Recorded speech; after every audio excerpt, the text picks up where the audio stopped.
Welcome back, everybody. I'm the Dr. Bob Lee. Welcome. You're always welcome to the show, and you always have a key to the show. Our next guest is one of the honorees of the 2022 Make the Great Awards Foundation, and she's a founder and CEO of the DomHeart21 Foundation. And she joins us to share her reaction to the recent health scare that took place last Monday night with the Buffalo Bills defensive safety, Damar Hamlin.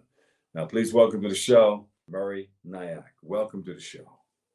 Me to come on your show and to give me a key to your show.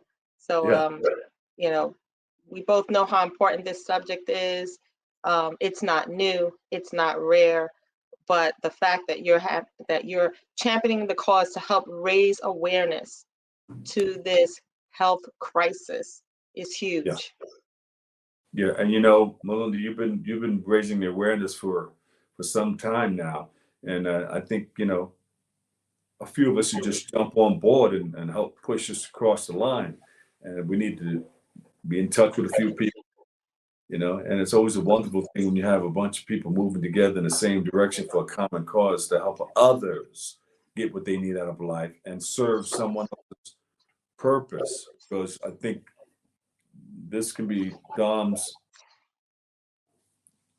purposeful driven life, so to speak, because and you're carrying it out for him. And he's looking down on you like, Mom, give him that big old hug. Mom, go ahead, let's do this together.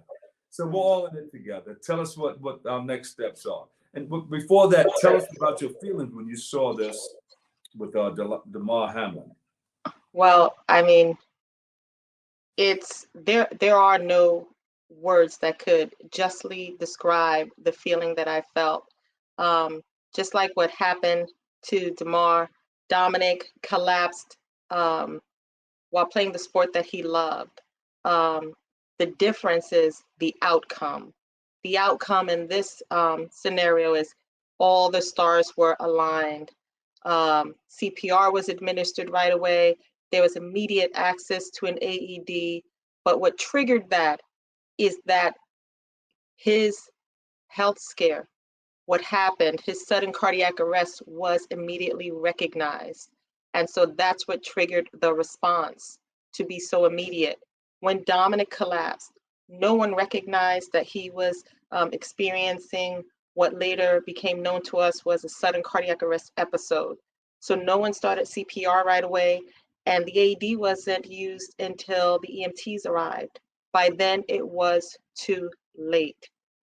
But what happened to Damar and what happened to Dominic is not rare. And that's what we need to drill into the minds of everyone, that it's not rare. Sudden cardiac arrest is the number one leading cause of death of young athletes in the United States. More than 356,000 people are affected every year. 23,000 of those, in fact, over 23,000 of those affected are young people under the age of 18. Dominic never lived to see his 18th birthday. Well, what we want to do is contact the chancellor's office and say, hey, we have a situation here. We would like to get you involved. Yes. Can we let people know that we would like to come into the schools and create the awareness that there is a situation and that we want to educate people what's going on with it. Yes, so we do. Do that, make that phone call as soon as we can. Yes, absolutely.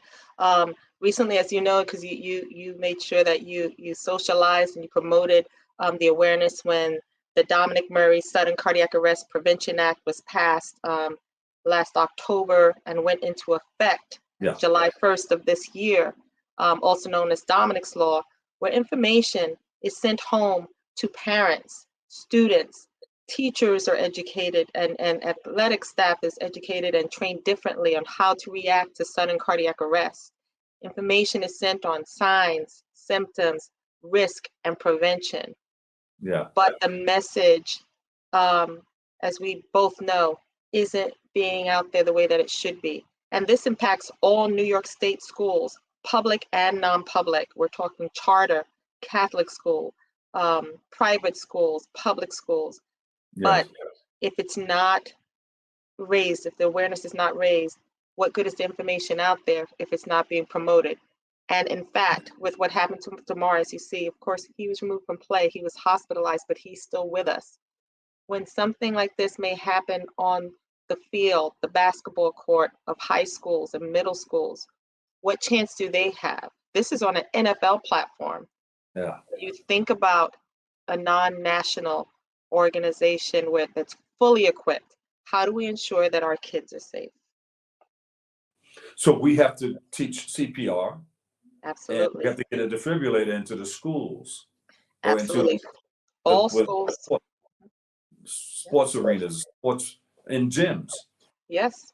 Yes. Absolutely. Some schools have them. It's a requirement for public schools to have them, but do they have enough? Yeah. But private schools, Catholic schools, so forth, the requirement needs to be there. The CPR training in school needs to be there.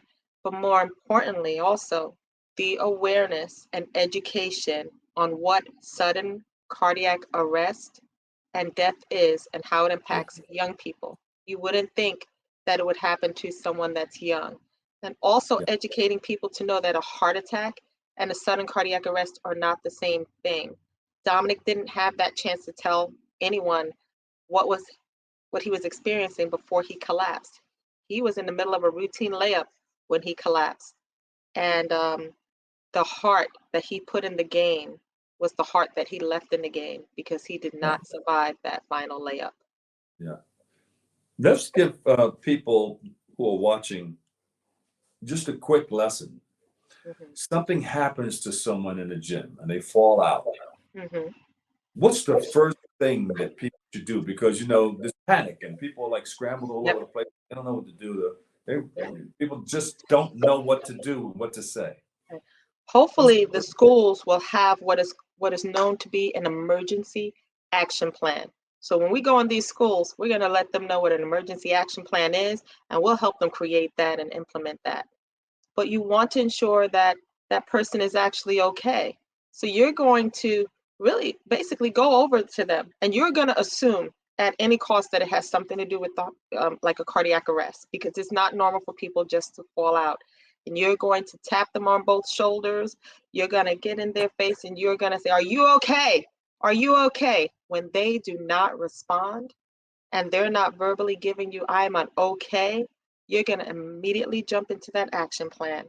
You're going to send someone to look for that AED, which Yeah. stands for Automated External Defibrillator. Yeah. You're going to send someone to call 911, and you're even going to call 911 yourself, because that dispatcher can walk you through the steps of how to perform proper compressions. And you're going to immediately then start CPR. Every minute counts. With Every minute. every minute that passes, because that's a 10% less chance of survival. If 5 minutes go by, that's a 50% less chance of that person's survival. So you want to get on that chest. You want to press hard and deep in the center of the chest. And just so you know, anyone can learn how to save a life.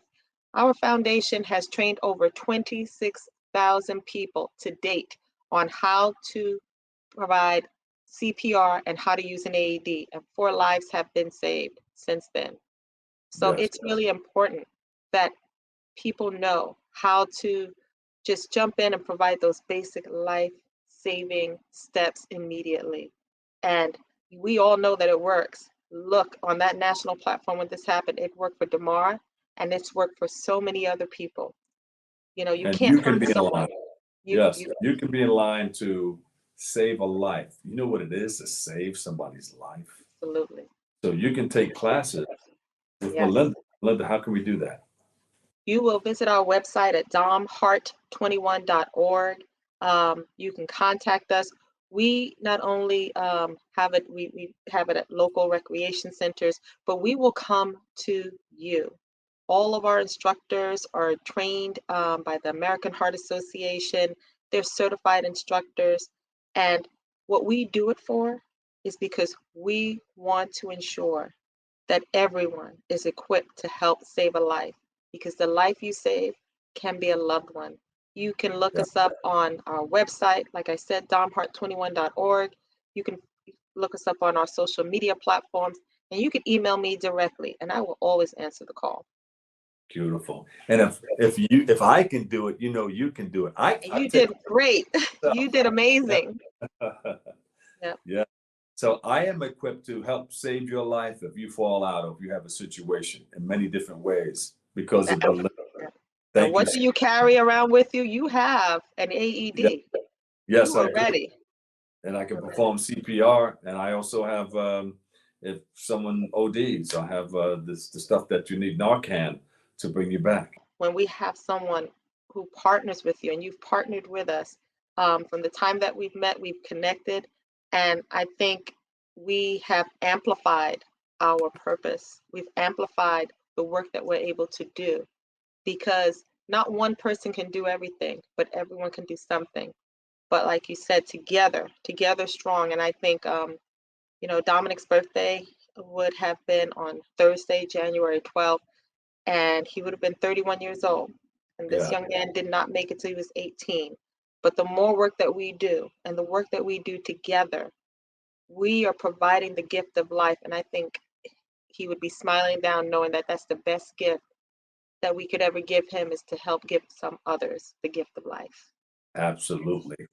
Now, this football player, Damar Hamlin, you think he'll ever play again? And even if he doesn't play again, he'll get a chance to spend some time with his family, his children, or whatever. The family will have him. He will go on living because somebody knew how to do CPR and knew how to do the defibrillator. Absolutely. His heart is in the game, and I am not hopeful but prayerful, and I'm just going to claim it that I know Damar has a great purpose. I think he's going to be back in the game in many different forms. Yeah. But he has a testimony, and I look forward to one day. I would love to meet this young man and let him know that, he's driving a message forward just by, the impact and the love that he's being shown. We were praying for him. We were releasing messages as well. And I think the best way to honor Damar and Dominic is to learn CPR, learn how to save a life. Contact us on DomHeart21.org, and whatever way that we can help, we will, because we're more than happy to help train others in saving a life. Melinda, thank you so much. Thank you. Like we said before, you're always welcome to come back and jump on as many times as you like. Just let Thank you so much. Thank you so much. Thank you. Thank you for tuning in. Thank you for checking it out. Melinda Murray-Nyack, we appreciate you. You're always welcome back. You have a key to the show. So, and you always have a seat at the table too. Thank you for all that you do to help others get what they need out of life. People moving together in the same direction for a common cause. That's what it's all about. Always remember this: what you are is God's gift to you. What you make of yourself is your gift to God. So choose your choice and let your choice control the choosing of the Dr. Bob Lee. And I'll see you over 107.5 WBLS. Catch you another day, another way. Love you all. Peace.